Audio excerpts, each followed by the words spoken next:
మనకి మహిమ కలుగునుగాక.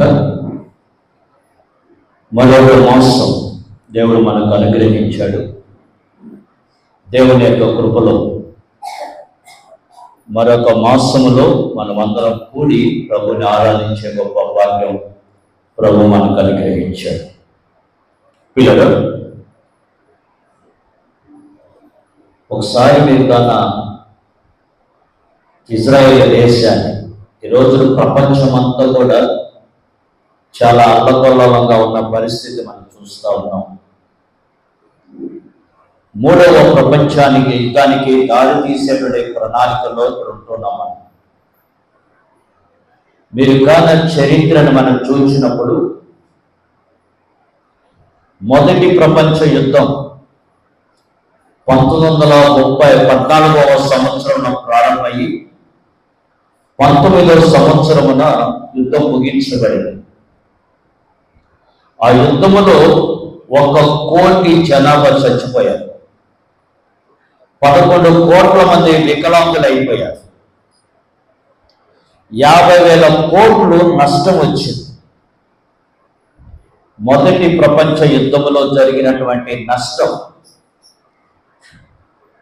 1 కోటి జనాభా చనిపోతే 11 కోట్ల జనాభా వికలాంగులుగా మారితే 50,000 కోట్లు నష్టం జరిగింది. ఇలాంటి పరిస్థితి మనం చూస్తూ ఉన్నాం. రెండవ ప్రపంచ యుద్ధం అనేది 1939వ సంవత్సరం ప్రారంభించబడి 1945వ సంవత్సరం అంటే 6 సంవత్సరాలు యుద్ధం జరిగితే 5 కోట్ల జనాభా చచ్చిపోయారు. 4 కోట్ల జనాభా అనేక మంది వికలాంగులుగా మార్చబడ్డారు. 40 లక్షల వేల కోట్లు డాలర్లు, నేను చెప్పేది డబ్బు కాదు, డాలర్లో నష్టం వచ్చింది. అంటే మొదటి యుద్ధములో 1 కోటి మంది చనిపోయారు. 11 కోట్ల మంది వికలాంగులుగా మార్చబడ్డారు.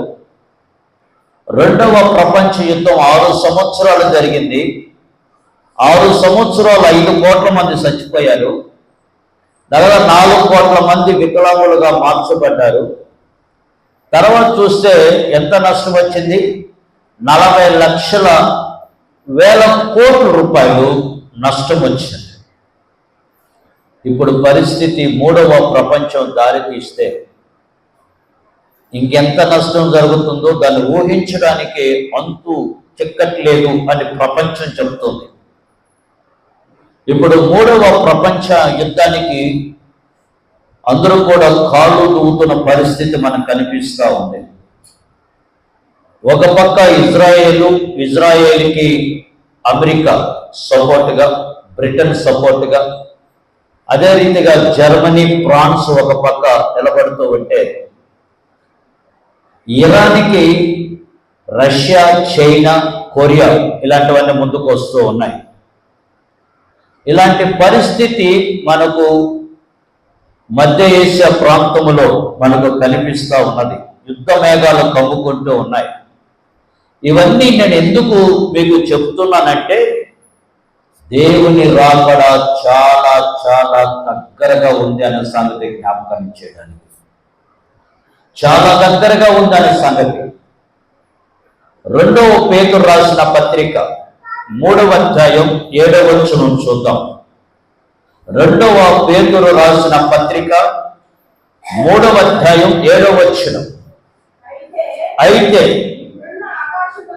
ఇప్పుడున్న ఆకాశమును భూమియు భక్తిహీనుల తీర్పుకు నాశనమును జరుగును. అగ్ని కొరకు నిలువ చేయబడి ఉన్నది. చూసారా? ఇప్పుడు అగ్ని చేత సృష్టి అంతా కూడా ఏం కాబోతుంది? నాశనం, ఆహుతి కాబోచ్చు ఉన్నది. మొదటిసారి జల ప్రళయము చేత సృష్టినంతటినీ దేవుడు నాశనం చేస్తే ఇప్పుడు దేనికోసం ఉంచాడంట? అగ్ని చేత ఇది కాల్చివేయడానికి సిద్ధంగా ఉంది. ఇప్పుడు ప్రపంచంలో ఎక్కడ చూసినా అణు ఆయుధాలు ఎక్కువైపోయినాయి కనుక ఇవన్నీ కూడా దేవుని రాకడికి చాలా సూచనలు అనే సంగతి జ్ఞాపకాన్ని చేస్తూ ఉన్నాను. కనుక అప్పటిలాగా మనము యథావిధిగా ఉన్నాములే అనుకోవడం కుదరదు. నీ ఆత్మీయ జీవితాన్ని నీవే కట్టుకునే దినాలు దగ్గరకు వచ్చాయి. ఆయన రాకల్లో ఎత్తబడే గుంపులో ఉంటావా, విడబడే గుంపులో ఉంటావా, నువ్వు పరీక్షించుకో. నీ ఆత్మీయ జీవితాన్ని నువ్వు కట్టుకోవడానికి నువ్వు సిద్ధపడు. కనుక ఇది ఒక హెచ్చరికగా మన ముందు నేను జ్ఞాపకాన్ని చేస్తూ ఉన్నాను. ఇలా పరిస్థితులు బాగాలేవు. వీళ్ళు తగ్గేటట్లేరు, వాళ్ళు తగ్గేటట్లేరు. నువ్వా నేనా తేల్చుకుందాం అన్నట్టుగా రెండు కూడా సిద్ధపడుతూ ఉన్నాయి. ఇరాన్ డేట్ కూడా చెప్పేసింది, పలానా రోజున యుద్ధం చేస్తామని.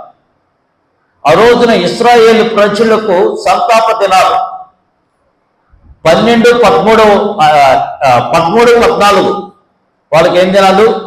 సంతాప దినాలు. అంటే ఆ దినాల్లో ఇశ్రాయేలు ప్రజలు కట్టినటువంటి 2 దేవాలయాలు కూలిపోవటం, ఆ 2 దేవాలయాలు కూలిపోవడానికి వాళ్ళకు సంతాపంగా వాళ్ళ రోజున విలపించేటువంటి దినాలు. ఆ రోజు ఆ దినాలు 2 కూడా వాళ్ళు మొరపెట్టారు, దేవుని దగ్గర మొరపెట్టుకునే దినాలయ్యి. కనుక అదే రోజున మేము దాడి చేయబోతున్నాం అని ఇరాన్ సిగ్నల్ ఇచ్చింది. కనుక ఇలాంటి పరిస్థితులు ఉన్నాయి. కనుక ఇవన్నీ కూడా జరగడానికి కారణం దేవుని యొక్క ప్రవచనాలు నెరవేర్పు అనే సంగతి జ్ఞాపకాన్ని చేస్తూ ఉన్నారు. ఇదే సమయంలో వాళ్ళు 3వ మందిరాన్ని కూడా కట్టవచ్చు. కానీ 3వ మందిరము కన్నా కట్టితే ఏమి జరుగుతుందంటే బూరలు ఊదబడతాయి, సంఘము ఎత్తబడుతుంది. వాళ్ళన్నీ కూడా సిద్ధపరచుకొని ఉన్నారు. కనుక ఇంకా కూడా నులివెత్తిన స్థితిలో ఉండే దినాలు కాదు. లేకపోతే ఇలాగే మనం ఉండిపోతే సరిపోతుందో అనుకుంటే కుదరదు. కనుక ఆయన రాకడ చాలా దగ్గరగా ఉంది అనే హెచ్చరిక ఈ రోజున ప్రపంచం మనకు గుర్తు చేస్తూ ఉంది. బైబిల్ చెప్పడం ఒక రకంగా ఉంటే జరుగుతున్న పరిస్థితులు ఒక రకంగా ఉన్నాయి. మీరు చూడండి 122వ కీర్తన 6వ వచనం. 122వ కీర్తన 6వ వచనం. యెరూషలేము యొక్క క్షేమము కొరకు ప్రార్థన చేయండి. యెరూషలేమా, నిన్ను ప్రేమించు వారు వర్ధిల్లుదురు. నీ ప్రాకారములలో నెమ్మది కలుగునుగాక, క్షేమముండునుగాక.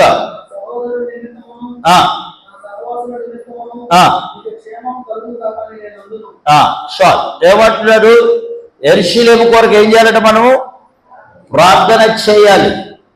అది దేవుడు మనకిచ్చినటువంటి ఆజ్ఞ, అది ప్రవచనం.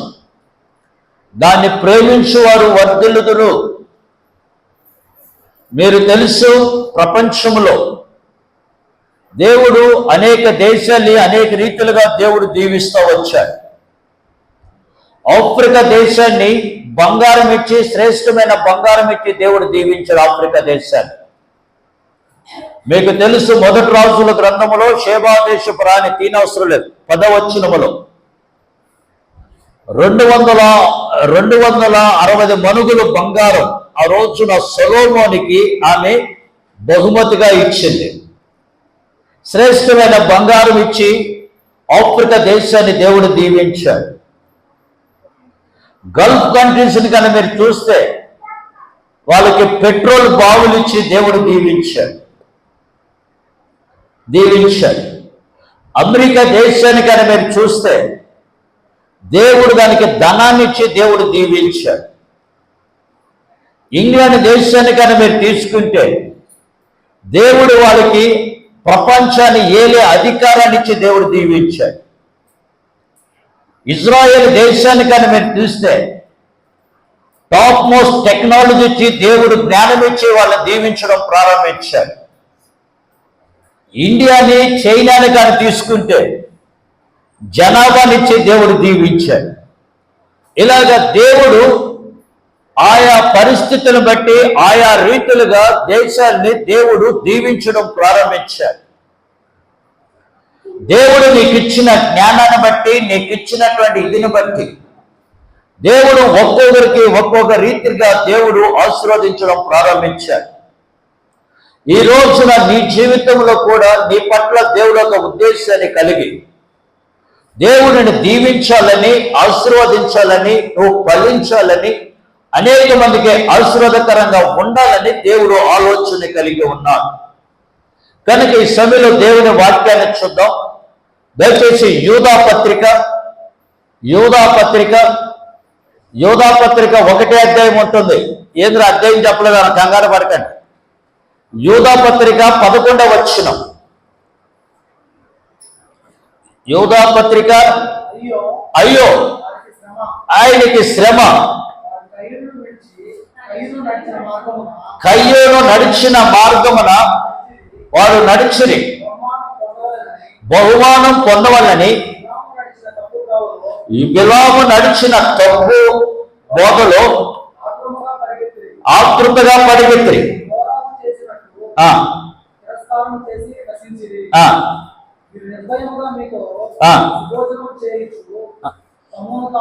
నేను మరొకసారి చదువు 11వ వచనం. అయ్యో వారికి శ్రమ.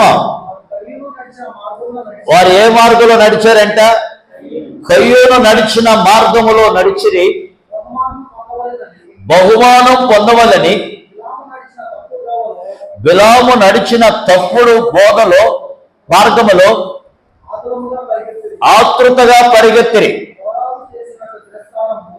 కోరాహు చేసిన తిరస్కార మార్గమున చేసి నశించిరి. చాలు. ఇక్కడ 3 మార్గాలు మన ముందు చూస్తూ ఉన్నాం. ఈ రోజుల్లో ప్రజలు రకరకాల మార్గాల ద్వారా ప్రయాణం చేస్తూ ఉన్నారు. వారు అనుకుంటారు మేము నడిచే మార్గము సరైందే అని. చాలా మంది అనుకుంటారు మా మార్గమే కరెక్ట్ అనుకుంటా ఉంటారు. కానీ ఇక్కడ 3 రకాల మార్గాలు ఈ రోజుల్లో ప్రజలు, ఈ 3 మార్గాల ద్వారానే ప్రజలు నడుస్తూ ఉన్నారు. కొంతమంది ఏమో మోసము చేత, అక్రమ చేత జీవించే వాళ్ళు కొందరు. కొంతమంది ఏమో పేరు ప్రఖ్యాతుల కోసం జీవించే వాళ్ళు కొందరు. కొంతమంది ఏమో అన్యాయముగా, అక్రమంగా సంపాదించుకునే వాళ్ళు కొందరు. కనుక ప్రపంచంలో ఎక్కడ చూసినా కూడా ఈ 3 రకాలైనటువంటి మార్గాల మధ్యన ప్రజలు నడుస్తూ ఉన్నారు. ఇవి ఎక్కడికి దారి తీస్తాయి? ఇది మన జీవితానికి గమ్యమేంటి? మన బ్రతుకు ఎలాంటి పరిస్థితులు మనం చూడవలసి వస్తుంది అనే విషయం బైబిల్ మనకు క్లియర్గా, స్పష్టముగా మనకు బోధిస్తూ ఉన్నది. కయ్యోను యొక్క మార్గం ఏంటో నీకు తెలుసా? కయ్యోను యొక్క మార్గం బహు కోపిష్టి, ఓరవలేని మనస్తత్వం కలిగిన వాడు. ఇంకొక రకంగా చెప్పాలంటే ఒకరు బాగుపడుతుంటే చూస్తూ ఉండలేనటువంటి మనస్తత్వం కలిగిన వాడు. ఆఖరికి నరహంతకుడుగా మారినటువంటి వ్యక్తి. ఈయన మార్గము ఎలాంటి మార్గం? నరహత్యను అంటే సొంత రక్త సంబంధం అని కూడా భేదం లేకుండా, తోబుట్టిన వాడనే ప్రేమ లేకుండా, కనీసం ఆయన ఒకే తల్లిదండ్రులతో పుట్టిన బిడ్డలమని కూడా ఎంత మాత్రం కూడా ప్రేమ ఆదరణ లేనటువంటి మనస్తత్వం కలిగిన వ్యక్తి. కయ్యోను యొక్క మార్గం ఏంటి? హత్య చేసేటువంటి మార్గం, కోపిష్టైనటువంటి మార్గం, నిలకడ లేనటువంటి మనస్తత్వం కలిగిన వాడు. కనుక ఇతడు ఏమైపోయాడు? ఇప్పుడు ఇతడు ఒక హంతకుడుగా మార్చబడినటువంటి మార్గం.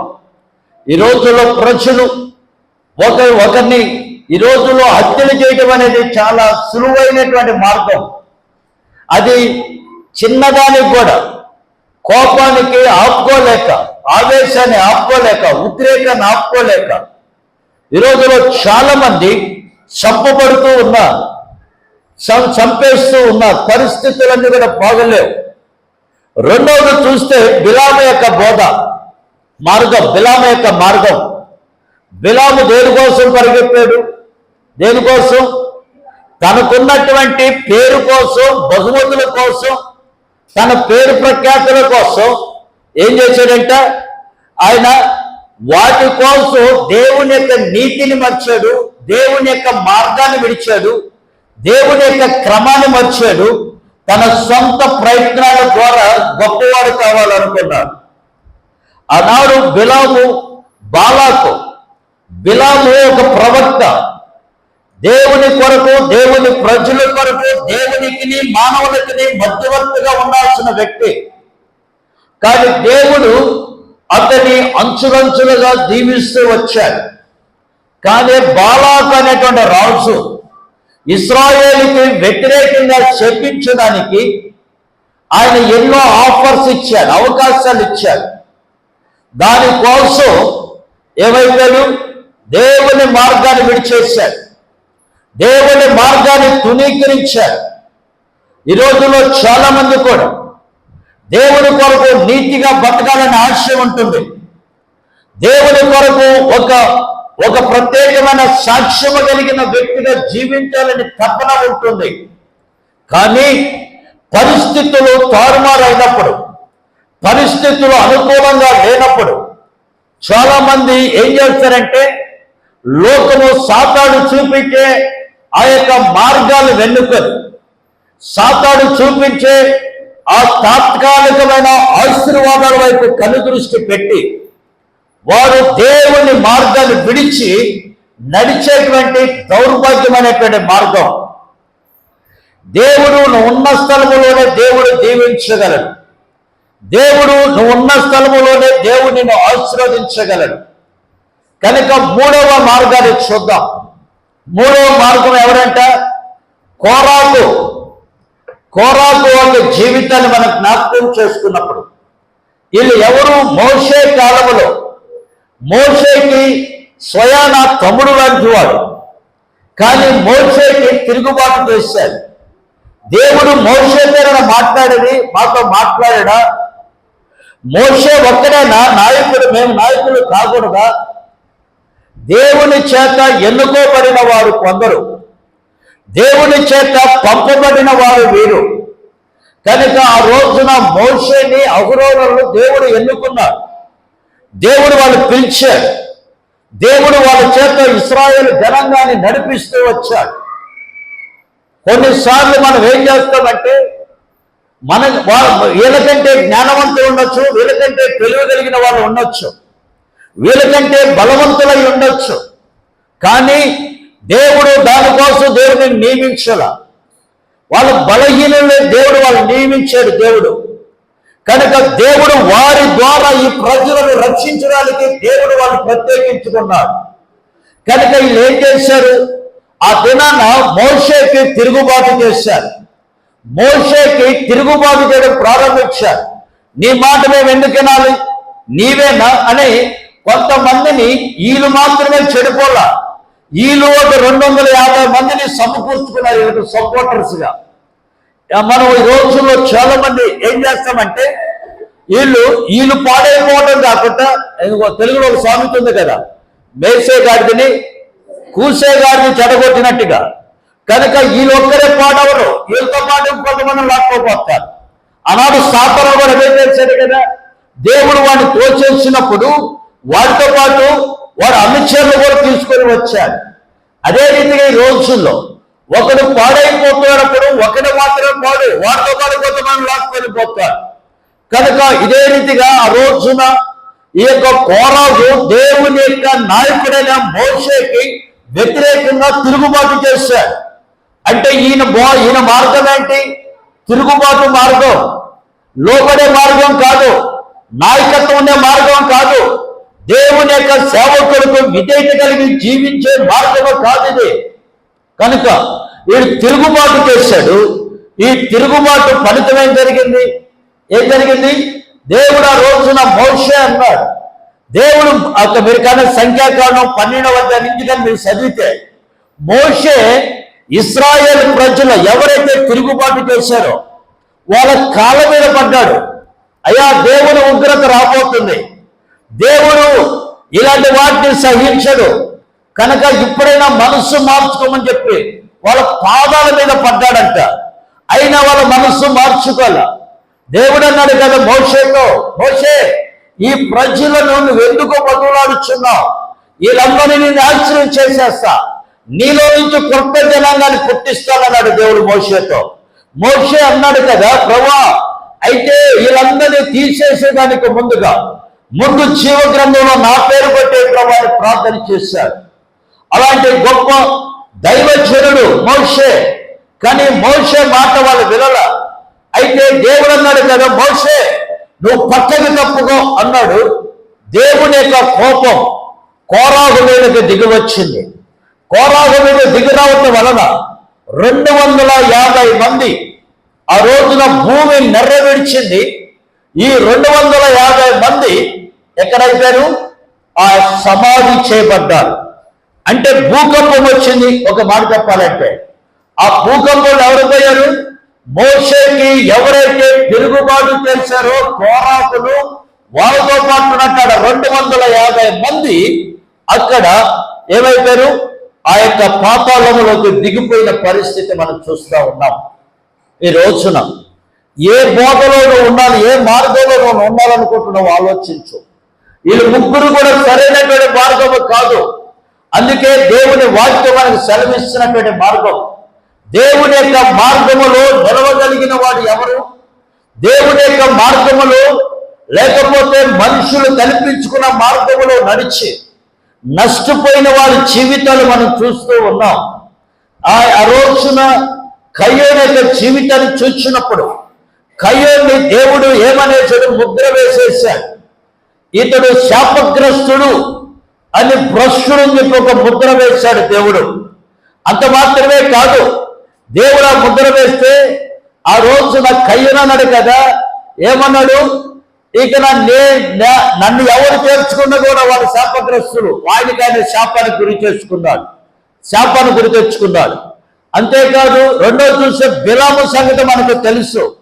బిలాము పదే దేవుడితో ఏం చెప్తున్నాడు? ప్రభువా నేను నీ ప్రజల పక్షంగా ఉంటానంటాడు. మళ్ళీ అక్కడ ఇచ్చే బహుమతులు, అవి వచ్చేటువంటి ఏమంటుందని వాడిచ్చేటువంటి ఆఫర్స్ చూసినప్పుడు ఏమవుతుంది? మనసు మార్చుకుంటూ ఉన్నారు. ఈ రోజుల్లో చాలా మంది కూడా గవర్నమెంట్ ఇచ్చేటువంటి బెనిఫిట్స్ ని చూసి, గవర్నమెంట్ ఇచ్చేటువంటి ఆఫర్స్ ని చూసినప్పుడు మీరు కానీ క్రైస్తవులు కానీ అయితే మేము అది ఇవ్వు అంటే, లేకపోతే మీరు క్రైస్తవత వదిలేస్తే ఇస్తాను అవి ఇస్తానని చెప్పినప్పుడు ఈ రోజున ఎంతమంది దాన్ని వదిలేసి తిరిగే వాళ్ళు లేరు. అవి వదిలేసి ఎంతమంది జీవిస్తూ ఉన్నారు ఆలోచించండి. వీళ్ళందరూ కూడా ఎవరు? బిలాము యొక్క మార్గములో నడిచేవారు. మూడోది ఏంటి? ఒక నాయకత్వాన్ని అంగీకరించినటువంటి మనస్తత్వం కలిగిన వారు కోరాహు లాంటి మనసులు కలిగివారు. ఈ సభలో మీరు కాన మొదటి కీర్తన కానీ మీరు చదివినట్లయితే వీళ్ళందరూ కూడా ఎలాంటి వాళ్ళు అంటే ఈ మొదటి కీర్తనలో మనకు కనిపిస్తారు. వీళ్ళు మొదటి కీర్తన మొదటి అధ్యాయం మొదటి కీర్తన మొదటి వచనాన్ని చదువుతాం. దుష్టుల ఆలోచన చెప్పు నడవక, పాపుల మార్గాన నిలవక, అపహాస్కులు కూర్చున్న చోట కూర్చుండక. చాలు. ఎవరు వీళ్ళు ముగ్గురు? ఎవరు చెప్పండి? ముగ్గురు చెప్పండి. ఒకరి దుష్టులు ఆలోచన, రెండోది పాపులు మార్గం, మూడోది కూర్చునుట. ఒకటి వినుట లేదా దుష్టుల ఆలోచన చెప్పు నడవక, పాపుల మార్గాన నిలవక, అపహాస్కులు కూర్చున్న చోట కూర్చుండక. ఒకసారి సాధుర్ సుందర్ సింగ్ అనేటువంటి వ్యక్తి దైవ సేవకుడు టిబెట్ ప్రాంతంలో పరిచర్య చేస్తూ ఉన్నాడు. ఆ టిబెట్ ప్రాంతంలో పరిచర్య చేస్తూ ఆయన మార్గాన వెలుచూ ఉన్నారు. ఆ మార్గాన వెలుచుంటే ఎక్కడ చూసినా కూడా అటుపక్క ఇటుపక్క మంచి సుగంధ ద్రవ్యాలతో కూడిన వాసన వస్తూ ఉంది, పరిమళ వాసన. కానీ ఎవరు కూడా నిదానంగా నడిచేవారు ఎవరు కనపడటంలా, చాలా మంది వేగంగా పరిగిస్తూ ఉన్నారు. అప్పుడు ఆయన అన్నాడు వాళ్ళతో, అయ్యా, ఇంత సువాసన వెదజల్లుతూ ఉంటే, ఇంత పరిమళ వాసన వస్తూ ఉంటే ఈ వాసన మీరు ఆస్వాదించలేరా? ఈ వాసనని మీరు ఎందుకు నిర్లక్ష్యం చేసి పరిగిస్తున్నారు అని అడిగారు. ఎమ్మటి ఒక ఆయన ఈ విధంగా ఆన్సర్ చెప్పాడు. ఏమని చెప్పారు తెలుసా? ఇక్కడ కాసేపు నిలబడితే ఆ వాసన పీల్చే కొలది ఏమనిపిస్తుందంటే కూర్చోవాలనిపిస్తుంది, కూర్చున్న తర్వాత పండుకోవాలనిపిస్తుంది. పండుకున్న వ్యక్తి తిరిగి లేయడండి అన్నారు. పండుకున్న వ్యక్తి తిరిగి లేవడు. అదే రీతిగా ఈ రోజులో చాలా మంది వినడానికి బాగానే ఉంటుంది, తర్వాత నడవాలనిపిస్తుంది. నడిచిన వ్యక్తి ఎక్కడికి పోతాడు? పాపంలో పడిపోతున్నాడు. వాడి గతి పాపాలుగా వాడి గతి అవుతుంది అని సాధుర్ సుందర్ సింగ్ గారు ఆయన ఆ ఎగ్జాంపుల్ చెప్పుకుంటూ వచ్చారు. కనుక మానవుని యొక్క జీవితంలో మనం చూసినప్పుడు దావీదు మొట్టమొదటి కీర్తన 150 కీర్తనలు ఈ కీర్తన గ్రంథంలో మనకు కనిపిస్తాయి. మొదటి కీర్తనలో ఆయన రాసిన మాట ధన్యులు అనే పదంతో ప్రారంభించాడు. 150వ కీర్తనల స్తుతితో ముగించినట్లుగా మన కీర్తనలో మనం చూస్తాం. అంటే నువ్వు ధన్యకరమైన వ్యక్తిగా ఉండని వ్యక్తి దేవుణ్ణి స్తుతించుకుంటా మానలేడు అనే విషయాన్ని జ్ఞాపకానికి చేస్తూ ఉన్నాడు. కనుక మొదటి వ్యక్తి ఎలాగా దుష్టుని ఆలోచన కలిగి ఉన్నాడు. ఈ దుష్ట ఆలోచనలు అంటే ఏంటి? మీరు మహాత్మా గాంధీ ఆయన ఏం చెప్పాడు? చెడు వినకు, చెడు చూడకు, చెడు మాట్లాడకు. ఏమన్నాడు? వినద్దు, చూడద్దు, మాట్లాడద్దు. దానికి నిర్వచనంగా 3 కోతి బొమ్మలు పెట్టాడు. 3 కోతి బొమ్మలు పెట్టాడు. ఒక కోతి ఏం చేస్తుంది? కళ్ళు మూసుకొని ఉంటుంది. ఒక కోతి ఏం చేస్తుంది? చెవులు మూసుకుంటుంది. ఒక కోతి ఏం చేస్తుంది? నోరు మూసుకుంటుంది. అర్థమవుతుందా? కనుక ఇవేం చూపిస్తున్నాయి? చెడు చూడబాక, చెడు వినబాక, చెడు మాట్లాడబాక. ఇవన్నీ మనకు బోధిస్తూ ఉన్నాయి. లోకములో ఆయన బైబిల్ని చూసి చెప్పాడో లేదో నాకు తెలీదు, కానీ మనకు మాత్రం ఒక నీతి బోధన మనకు బోధించాడు. కనుక ఈ సమయంలో నేను జ్ఞాపకం చేసేది ఏంటంటే దుష్టుని యొక్క ఆలోచన, దుష్టుని యొక్క తలంపులు, దుష్టుని యొక్క ఉద్దేశం ఎప్పుడు కూడా నీతియుక్తమైన మార్గాన్ని గురించి బోధించాడు. కపటముతోనే మాట్లాడతాడు, కపటమైన వేషం కలిగిన వాడిగా ఉంటాడు. పైకి మాత్రం నిన్ను ప్రేమించినట్లుగా ఉంటాడేమో, కానీ లోపలంతా కూడా వీర్ష్య, ద్వేషము, అసూయతో నిండిపోయినటువంటి స్వభావం. కనుక ప్రియ దేవుడా, దుష్టుని యొక్క ఆలోచన అంతా కూడా నిన్ను సరైన మార్గంలో నడిపించేది కాదు, సరైన మార్గంలో నడిపించదు. దుష్టుడు, ఆలోచన, నడవడం, ఈ 3 కూడా మనకు కనిపిస్తాయి. రెండవదిగా మనం చూచినప్పుడు ఒక మాట నేను అప్పుడప్పుడు ఒక మాట వాడతా. ఇందాకే మన సహోదరి ప్రార్థన చేసింది, నీటి కాలంలో ఏరు నాటబడినదే అన్నట్టుగా. రెండవ విషయాన్ని మనం చూసినప్పుడు అక్క కూడా తెలుసో తెలియకో నాకు తెలియదు, కానీ పరిశుద్ధాత్మ దేవుడు మాట్లాడాడేమో. 3వ కీర్తన 7వ వచనాన్ని చూద్దాం. 3వ కీర్తన అక్క చదివించింది. 3వ కీర్తన 7వ వచనాన్ని మనం చూద్దాం. చూడండి, దుష్టుడికి వచ్చేటువంటి నష్టం.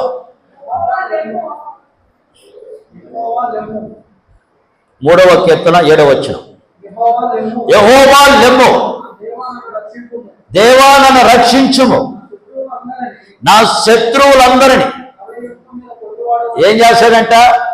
దవడ ఎముక మీద కొడతాడు దేవుడు. దుష్టుల యొక్క పళ్ళు ఇరగొట్టేవాడు ఎవరు? దేవుడే.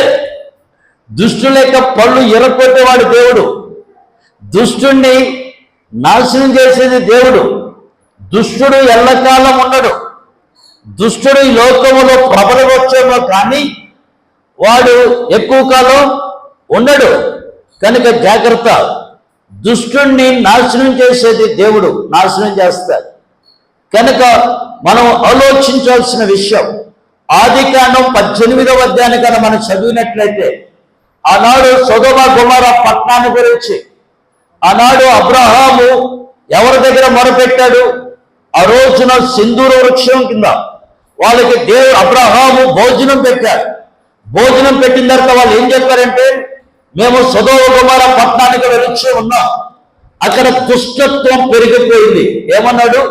దుష్టత్వము పెరిగిపోయింది కనుక ఆ దుష్టత్వాన్ని నాశనం చేయడానికి వెళుతున్నాం అన్నాడు.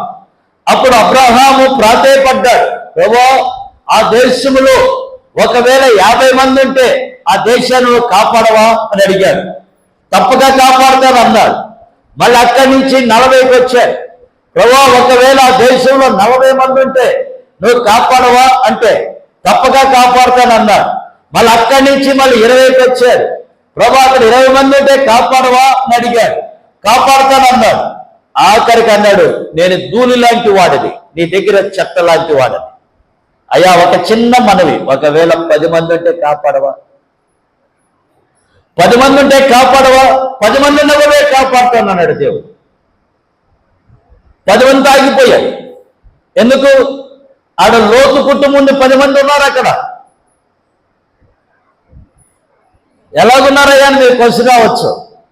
మీరు 19వ అధ్యాయాన్ని చదవండి, మీకు అర్థమవుతుంది. అక్కడ లోతు భార్య ఇద్దరు, లోతు కూతుర్లు అల్లుళ్ళు. ఎంతమంది అయ్యారు? 6 మంది. లోతు కొడుకులు వాళ్ళకి కోడలు. అంటే 2 కొడుకులు. కొడుకులు అంటే ఏకవచనం కాదుగా, బహువచనం, అంటే 2 కనుక 2 కోడలు, 10 మంది. కనుక ఒక కుటుంబాన్ని గురించి ప్రాధేయపడ్డాడు. కనుక మీరు జ్ఞాపకం చేసుకోండి, దుష్టుల్ని దేవుడు చూస్తూ ఉండేవాడు కాదు. దుష్ట ఆలోచనలు మానండి, దుష్ట తలంపులు మానండి, దుష్ట కోరికలు మానండి అని దేవుని వాక్యం మళ్ళీ హెచ్చరిస్తూ ఉంది. అదవుతుందా? ఒకటి ఆయన నాశనం చేసేవాడు, రెండోది దవడ పగలగొట్టేవాడు. దవడని పగలగొట్టేవాడు. ఒకవేళ నీకు శారీరకంగా దెబ్బ తగలకపోవచ్చు, అనేకమైన పరిస్థితులు నీకు తాండవించవచ్చు, జాగ్రత్త. రెండోది పాపుల మార్గాన నిలవక అన్నాడు. రెండోది ఏం చేయకూడదంటే పాపుల మార్గం ఉండద్దు అనే మాటని జ్ఞాపకం చేస్తూ ఉన్నారు. పాపుల మార్గం అంటే పాపుల మార్గం ఎలాగా అని చూసినప్పుడు ఈ లోకంలో 2 మార్గాలు ఉన్నాయి. ఒకటి పాపపు మార్గం, రెండోది దేవుని మార్గం. నువ్వు ఏ మార్గాన్ని కావాలో దేవుడు కోరుకోమన్నాడు. ఈ లోకములో మంచి ఉంది, చెడు ఉంది, రాత్రి ఉంది, పగలు ఉంది కదా. రాత్రి ఉంది, పగలు ఉంది, పాపం ఉంది, పుణ్యం ఉంది. అదే రీతిగా నరకం ఉంది, పరలోకం ఉంది. కనుక ఏది కావాలో కోరుకో. కనుక నీకు మార్గాన్ని దేవుడు పెట్టాడు. పాపుల యొక్క మార్గం అది ఎక్కడ తీసుకెళ్తుంది? నరకానికి తీసుకుని వెళ్తుంది. ఆ మార్గంగా నువ్వు అనుసరిస్తే నువ్వు ఎక్కడికి వెళ్తావు? పాపంలోకి వెళ్తావు. దేవుడు అదే చెప్పాడు కదా, ఇరుకు మార్గం ప్రవేశించాలని ప్రయత్నం చేసే వాళ్ళు చాలా మంది. అది పరలోక మార్గానికి దారి. కానీ అందరూ దాన్ని ప్రవేశించలేరు. కొద్దిమంది దాన్ని ప్రవేశిస్తారు. కానీ నరకానికి విశాలమైన మార్గం, అది అనేక మంది వెళ్ళిపోతారు. దానికోసం కండిషన్లు అవసరం లేదు, దానికోసం జాగ్రత్తలు అవసరం లేదు. నువ్వు ఉన్న బ్రతుకు ఎలా బ్రతికినా పర్వాలేదు, దాన్ని నువ్వు డైరెక్ట్గా వెళ్ళి నరకంలో పడతావు. కానీ దేవుని మార్గంలో నడిచేవాడు వాడు పరలోకానికి మార్గాన్ని వెతుక్కుంటూ వెళుతూ ఉన్నాడు. కనుక నువ్వు ఏ మార్గంలో నడవాలనేది నువ్వు తీర్మానం చేసుకో. దేవుడు నీకు అవకాశం ఇస్తూ ఉన్నాడు, దేవుడు నీకు తరుణమిస్తూ ఉన్నాడు. ఈ రోజులో చాలా మంది ఏ మార్గం కావాలంటే సులువైన మార్గం కావాలంటారు, సులువైన మార్గాన్ని వెతుక్కుంటారు. ఈ సులువైన మార్గం ఎక్కడ తీసుకెళ్తుంది? నిన్ను పాతాళానికి దారి తీస్తుంది. సులువైన మార్గం కాదు, ఇరుకు మార్గం, చాలా కష్టమైనటువంటి మార్గం. అది దేవుని యొక్క మార్గం. దేవుని మార్గంలో కట్టడాలు ఉంటాయి, దేవుని మార్గములో నియమాలు ఉంటాయి. దేవుని మార్గములో ఆయన యొక్క ఉద్దేశ ప్రకారంగా నేను నడిపిస్తాడు. కనుక నీ సొంతగా వెళ్ళడానికి కాదు, నీ సొంతగా ప్రవర్తించడానికి కాదు, నీ సొంతగా జీవించడానికి కాదు. కనుక దేవుని మార్గంలో నడవాలంటే ఆయనే నీకు నాయకుడై ఉంటాడు, ఆయనే నీకు కాపరై ఉంటాడు, ఆయనే నీకు రక్షకుడై ఉంటాడు. ఆయన మాత్రమే నీ చేపట్టుకుని నడిపిస్తాడు. ఆయన ఆ మార్గం నీకు కావాలి. లేకపోతే దుష్టుని యొక్క మార్గం, పాపుల మార్గం తుదకు మరణానికి దారితీస్తుంది. మూడవ మార్గాన్ని చూద్దాం.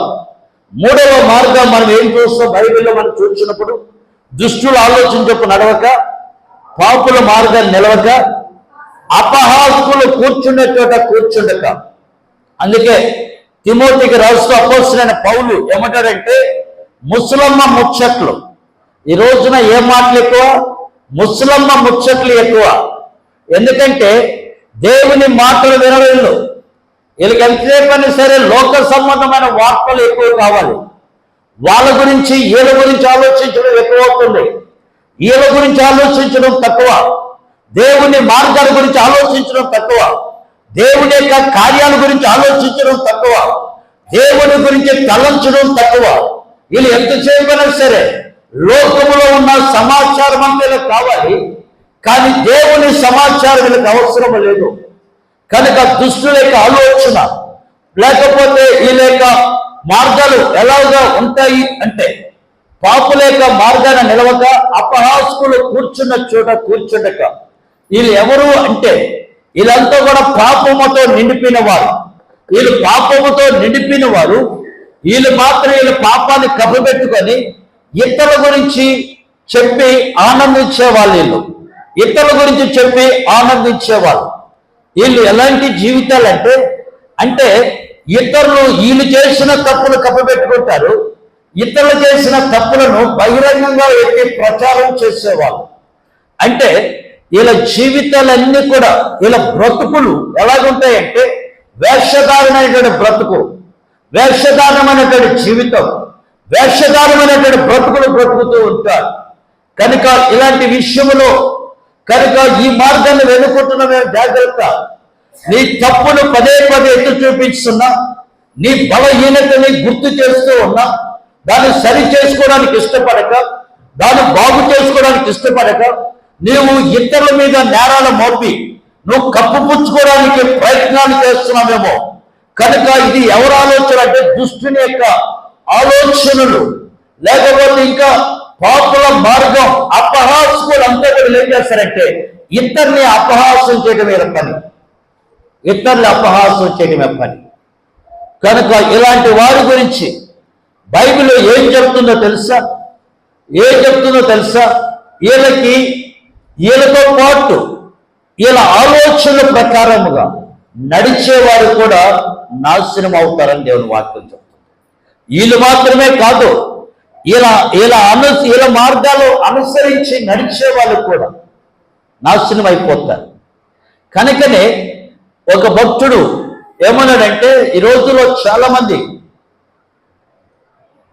మళ్ళీ తిరిగి లోకంలో కలిసిపోతూ ఉన్నారు. అందుకే దీనికి ఒక పేరు పెట్టాను నేను, పొట్టు లాంటి చెట్టు, నాటబడిన చెట్టు. పొట్టు ఏం చేస్తుంది? తిరిగి వెళ్ళిపోతుంది. తిరిగి అడిగి వెళ్ళిపోతుంది, పొట్టులోనే కలుస్తుంది. చేపలు మీకు తెలుసు కదా, ఎంత ఫోర్స్గా నీళ్ళు వస్తే అంత ఫోర్స్గా రివర్స్లో ప్రయాణం చేస్తుంది చేప. సచ్చిన చేప ఏం చేస్తుంది? కొట్టుకొని పోతుంది. కనుక విశ్వాసి ఏం చేయాలి? సమస్యలను చూసి భయపడకూడదు, సమస్యలు ఎదురీనే వ్యక్తిగా ఉండాలి, సమస్యల్ని తట్టుకొని నిలబడే వ్యక్తి కావాలి. పరిస్థితులన్నీ కూడా వాటిని జయించే వ్యక్తిగా ఉండాలి, అంతేగాని కొట్టుకోపోయే వ్యక్తి కాదు. పరిస్థితులు, కష్టాలు, బాధలు, సమస్యలు రాని వ్యక్తి ఎవరు ఉండరు. ప్రతి వ్యక్తికి సమస్యలు వస్తాయి. అందుకే దావీదు అన్నాడు, గాఢాంధకారపు లోయలో నేను సంచరించినా సరే ఏ అపాయమునకు నేను భయపడను అన్నాడు. ఎందుకో తెలుసా? నీ దుడ్డుకరయు నీ దండము నన్ను ఆదరిస్తుంది అన్నాడు. దేవుడు తన బిడ్డల్ని ఎప్పుడు కూడా ఆదరిస్తాడు. తన బిడ్డలు ఎప్పుడు కాపాడుతాడు. తన బిడ్డలకి ఎప్పుడు దేవుడు తోడుగా ఉంటాడు. తన బిడ్డలకు ఎప్పుడు కూడా దేవుడు సహాయం చేస్తూ ఉంటాడు. కనుక దేవుడు ఎప్పుడు నేను విడిచిపెట్టాడు. ఆయన బిడ్డగాను ఉంటే, ఆయన కుమారుడిగాను ఉంటే, ఆయన కుమార్తెగాను ఉంటే, ఆయన తండ్రిగాను అంగీకరిస్తే, ఆయన మార్గంలో నడవడానికి నాయకత్వానికి నువ్వు లోపడితే దేవుడు ఎప్పుడు నేను విడిచిపెట్టాడు. ఆయన నీకు కనబడకపోవచ్చేమో కానీ ఆయన నీ ప్రక్కన ఉండి నీకు బోధించడం ప్రారంభిస్తా, నీకు మార్గాన్ని చెప్పడం ప్రారంభిస్తా, నీ వంకర మార్గాన్ని సరైన మార్గంలో నడిపించి ఆయన గర్భానికి చేర్చడానికి ఆయన సిద్ధం కలిగిన దేవుడుగా ఉంటాడు. ఆయన ఎప్పుడు తోడుగా ఉంటాడు. ఆయన విడిచిపెట్టేవాడు కాదు. నేను దిక్కులేని వాడిని చేసేవాడు కాదు. నేను అనాథగా విడిచిపెట్టేవాడు కాదు. యుగ సమాప్తి వరకు సదాకాలం నేను నీతో కూడా తోడుగా ఉంటానని వాగ్దానం చేసిన దేవుడు ఆయన మధ్యలో విడిచిపెట్టేవాడు మాత్రం కాదు. మధ్యలో విడిచిపెట్టాడు. ఆయనకి మరొక పేరు ఉంది, ఇమ్మానుయేలు దేవుడని. ఇమ్మానుయేలు దేవుడు అంటే సదా నీకు తోడై ఉంటాడు. ఎప్పటిదాకా తోడై ఉంటాడు? ఆయన ఎల్లప్పుడూ నీకు తోడుగా ఉంటాడు. ఎల్లప్పుడూ తోడుగా ఉంటాడు. ఇప్పుడు 2వ వచనం చూడండి. 1వ కీర్తన 2వ వచనం.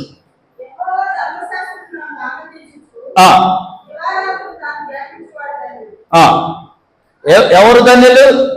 దివారాత్రములు దేని ధ్యానించాలా? యెహోవా ధర్మశాస్త్రములు దివారాత్రములు ధ్యానించేవాడు ధన్యుడు. ఎవరు? దుష్టుల మార్గాన్ని నిలవరు. దేవుని బిడ్డలు ఎలా ఉంటారు? ఆ మాటలు నమ్మరు, వాడి మార్గంలో నిలవడు, వాడి ఆలోచన ప్రకారంగా జీవించడు. ఎలా ఉంటాడు? దేవుని మాటే నమ్ముతాడు, దేవుని వాక్యాన్ని నమ్ముతాడు, దేవుని వాక్యం మీద జీవించడానికి ప్రయత్నం చేస్తాడు. మీరు చూడండి, మీరు ఆలోచించినప్పుడు 3వ వచనానికి రండి. అతడు నీటి కాలువన ఏరు నాటబడినదై ఆకు వాడక తన కాలమందు ఫలమిచ్చు చెట్టు వలె ఉండు, తను చేయనంతయు సఫలమగును. చాలండి. ఇక్కడ మనం 3వది ఏం చూస్తున్నాం? ఎవరు నాటారు ఈ చెట్టుని? ఎవరు నాటారు? అక్కడ ఏ రాయబడింది?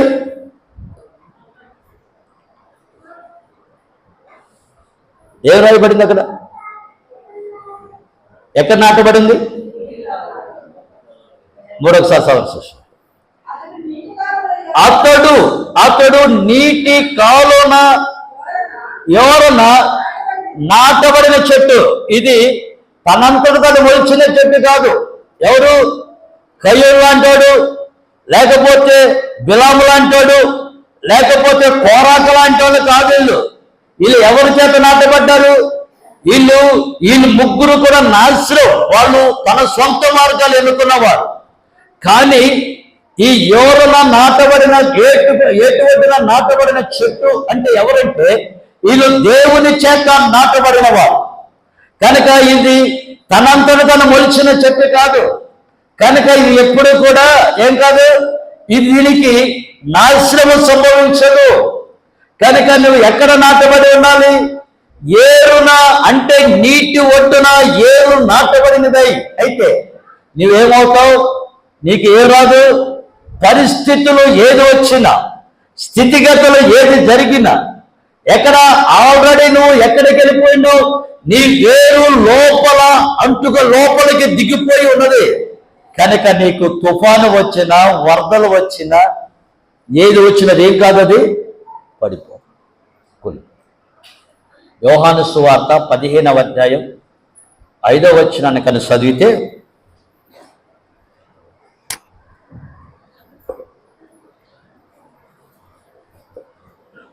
నాలుగవ వచనం సవరించు. నాయందు మీరు నిలిచి ఉండండి, మీ యందు నేను నిలిచి ఉంటా. తీగ ద్రాక్షవల్లిలో నిలిచి ఉంటేనే కాని తానంతటా తాను ఎలాగ ఫలించదో నాయందు అలాగనే నాయందు నిలిచి ఉంటేనే కాని మీరును ఫలింపరు. ద్రాక్షావళి నేను, తీగల మీరు. ఎవరు నా యందు నిలిచి ఉందురో, నేను ఎవరి యందు నిలిచి ఉందునో ఎలాగ ఫలిస్తాయంట? బహుగా ఫలిస్తాడు. బహుగా ఫలించాలని దేవుడు కోరుకుంటున్నాడు. నువ్వు బహుగా అభివృద్ధి చెందాలని దేవుడు కోరుకుంటా ఉన్నాడు. నువ్వు బహుగా నువ్వు విస్తరించాలని, అనేక మందికి ఆశీర్వాదకరంగా ఉండాలని దేవుడు కోరుకుంటూ ఉన్నాడు. కానీ నువ్వు ఆ విధంగా ఫలించాలి అంటే, ఆ విధంగా నువ్వు అభివృద్ధి చెందాలి అంటే, అలాంటి ఆశీర్వాదకరమైన జీవితం నువ్వు కొనసాగించాలంటే ఆయనలో నువ్వు అంటుకట్టబడిన వ్యక్తిగా ఉండాలి. ఆయనలో నీవు ఫలించాలి అంటే ఆయనతో సరైన సహవాసము కలిగిన వారంగా ఉండాలి. అందుకే దావీదు భక్తుడు అంటాడు 52వ కీర్తన 8వ వచనములో, నేనైతే దేవుని మందిరములో పచ్చని ఒలీవ చెట్టు వలె ఉన్నానన్నాడు. నేనైతే దేవుని మందిరములో పచ్చని ఒలీవ చెట్టు వలె ఉన్నా. అయితే దేవుని చేత నాటబడినటువంటి చెట్టు, దేవుని చేత అది వేసినటువంటి చెట్టు, అది ఎప్పుడు కూడా వాడిపోదు. అది ఎప్పుడు కూడా కాపు లేకుండా ఉండదు. అది ఎప్పుడు కూడా అది ఎండిపోదు. కనుక నువ్వు దేవుని బిడ్డవైతే, నువ్వు దేవుని యొక్క మార్గంలో నడిచిన వ్యక్తివైతే, నువ్వు దేవుని యొక్క నీతిలో దేవుని యొక్క వాక్యానుసారంగా బ్రతకాల అనుకున్నాడైతే, అనుదినము కూడా ఆయన వాక్యాన్ని, ధర్మశాస్త్రమైన దేవుని వాక్యాన్ని చదివి ఆ వాక్యంలో ఉన్న వాక్యానుసారమైన జీవితాన్ని జీవించడానికి పరిశుద్ధాత్మ యొక్క దేవుని యొక్క సహాయాన్ని కోరుకొని దేవుని మార్గములో, దేవుని బోధలో, దేవుని క్రమములో నీవు కాన ఎదగడానికి నువ్వు తీర్మానం చేసుకుంటే నువ్వు ఎన్నడూ కూడా నువ్వు ఫలింపలేనటువంటి వ్యక్తిగా ఉండవు. నువ్వు ఆశీర్వాదకరమైన వ్యక్తిగా దేవుడు దీవిస్తాడు. కయ్యూరు యొక్క మార్గం హత్య చేసే మార్గం, బిలాము యొక్క మార్గం అది తనకు ఆయన బహుమతుల కోసం ఎన్నుకొని తన జీవితాన్ని, తనే ప్రాణాన్ని పోగొట్టుకున్న మార్గం. కోరాబు యొక్క మార్గం, వాళ్ళు వ్యతిరేక స్వభావం కలిగిన వారు కనుకనే వారు అంతం చేయబడ్డారు. ఈ రోజున నీ మార్గం ఏంటి? దుష్టుల యొక్క ఆలోచన చొప్పు నడవక, పాపుల మార్గాన నిలవక, అపహాస్కులు కూర్చున్న చోట కూర్చుండక. అపహాస్కులు వీళ్ళు ఎలాంటి వారంటే, వీళ్ళు వేషధారణమైనటువంటి జీవితాన్ని కలిగిన వారు. నీ బ్రతుకును ఆ విధంగా ఉంచుకోక దేవుని ఎదుట నాటబడిన చెట్టు వలె, దేవుని యొక్క పరిశుద్ధాత్మ యొక్క నీడలో ఎదుగుచున్న వ్యక్తిలాగా, పరిశుద్ధాత్మ యొక్క వాక్యం యొక్క లోతైన సత్యములో సాగిపోయే వారంగా నువ్వు ఉండగలిగితే నీ మార్గం వర్ధిల్లుతుంది, నీ మార్గం ఫలిస్తుంది. నువ్వు చేస్తున్న ప్రతి పనిలో ఆశీర్వాదం దిగి వస్తుంది. నువ్వు చేస్తున్న ప్రతి పనిలో దేవుని యొక్క గొప్ప అభివృద్ధిని చూడగలవు. ఈ రోజుల్లో దుష్టుల యొక్క ఆలోచనలు చాలా భయంకరమైనది. ఒక చిన్న ఎగ్జాంపుల్ చెప్పి నేను ముగించేస్తాను. ఇది జరిగినటువంటి సంఘటన, నేనేదో నా సొంత మాటలు చెప్పట్లేదు. ఒక వ్యక్తి చేపల వ్యాపారం చేస్తున్నాడు. ఇది ఈస్ట్ గోదావరిలో జరిగిన సంఘటన మేము ముందు పెడుతున్నాను. చేపల వ్యాపారం పెట్టాడు, కొత్తగా ప్రారంభించాడు. అమాయకుడు ఏమని చేపల దానికి ఒక పేరు పెట్టాడు. ఏమని పేరు పెట్టాడు? ఇక్కడ తాజా చేపలు అమ్మబడును అని పెట్టాడు. తాజా చేపలు అమ్మబడును అని పేరు పెట్టాడు. పెట్టి అమ్ముతూ ఉన్నాడు. బాగా వ్యాపారం జరుగుతూ ఉంది. ఎవరు ఉంటారుగా కొంతమంది, వాళ్ళు వచ్చి అన్నాడు, అరే నువ్వు ఒక్కడివే తాజా చేపలను పెడితే మిగతా వాళ్ళందరూ ఏడేస్తారు కదా, వాళ్ళందరూ ఎండిపోయి అంటే ఏమంటారు దాన్ని, మురిగిపోయినటువంటి కుళ్ళిపోయినట్టు అమ్ముతారా? అది పెట్టడం బాగలేదరా, వాళ్ళు తక్కువ చేసినట్టుంది, ఆ తాజా అనే పదం తీసేరా అన్నారంట. వీడేం చేశాడు? తాజా అనే పదాన్ని తీసేశాడు. కొంచెం అమాయకుడు, తాజా అనే పదాన్ని తీసేశాడు. ఇక్కడ ఏం పెట్టాడు? చేపలు అమ్మబడును అని పెట్టాడు. ఇంకొకటి ఏం చేశాడు? కొన్ని రోజులు పోయిన తర్వాత, అరే నువ్వు అమ్మేదే చేపలు కదా, మరి చేపలను పెట్టుకోవాల్సిన అంత అవసరమా? నువ్వు ఒక 100 మీటర్లు ఈ కంపు కొడతానే ఉంటుంది, చేపల కంపు. నువ్వు అంత అవసరమా అలా అంట. వాడు ఏం చేశాడు, ఆ చేపలు అనే పదాన్ని కూడా తీసేసాడు. చేపలు అనే పదం కూడా తీసేసాడు. ఇప్పుడు ఏమున్నాయి ఇక్కడ, అమ్మబడు. ఏం అమ్మబడతాడు? ఇంకొకటి అన్నాడంట, అరే నువ్వు అమ్మేదే చేపలు అమ్ముతున్నావు సంగతి అందరూ తెలుసు కదా, ఇక్కడే అమ్ముతున్నాను ఎందుకు, అంత అవసరమా? 100 మీటర్ల దాకా డిస్టెన్స్ వాసన వస్తుంది, ఎట్ట నువ్వు తెలిసినాడు కదా, అందరూ ఎత్తుకుంటూ రాలని దగ్గరికి, దాన్ని తీసే రాడాడంట. ఆఖరికి ఆ బోర్డు కూడా తీసేసాడు. ఇప్పుడు ఏమైంది వీడి బ్రతుకు అంటే, ఒకడు బాగుపడుతుంటే చూడలేదు. కనుక రకరకాల మంది రకరకాల ఆలోచనలు చెప్పి నిన్ను దారి మళ్లించే పరిస్థితి ఉంది. కనుక ఒకరంటారు రకరకాల అభిప్రాయాలు జీవితాలు పాడు చేస్తాయి. కనుక దేవుని మార్గంలో నడువు, దేవుని చెప్పింది చేయి, వాక్యానుసారమైన జీవితాన్ని జీవించడానికి ప్రయత్నం చేయి. దాన్ని సరైన రీతిలో నడిపించడానికి దేవుని యొక్క నాయకత్వం వరకు సాగడం ప్రభు కృప చూపిస్తాడు. దేవుడు నీకు సహాయం చేస్తాడు. ప్రార్థన చేసుకుందాం. మహోన్నతుడా, పరిశుద్ధుడా, ప్రేమ నమ్మకమైన నా ప్రియ పరలోకపు తండ్రి, దయగలిగిన దేవా నీకు స్తోత్రములు. సర్వశక్తిమంతుడా నీకు వందనములు చెల్లిస్తున్నానయ్యా. ఈ దినాన ప్రభు మా ముందున్నటువంటి మార్గాలు నాయన, ఈ లోక సంబంధమైన మార్గాలు మేము చూసాం, దైవికమైన మార్గాలు మేము చూసాం. నీ మార్గము కష్టమైందే కానీ మీరు మమ్మల్ని నడిపిస్తారని, మేము నీ మాట వింటే, నీ మాట ప్రకారం నడిస్తే మమ్మల్ని మీరు ఫలింప చేస్తారని మేము ఎరిగి ఉన్నాం. కనుక మమ్మల్ని ఫలింప చేయండి. మేము నీ మార్గములోనే నడవడానికి మాకు సహాయం చేయమని యేసు నామములో ప్రార్థించి వేడుకుంటున్నాం మా పరమ తండ్రి. Amen. Amen. Praise the lord.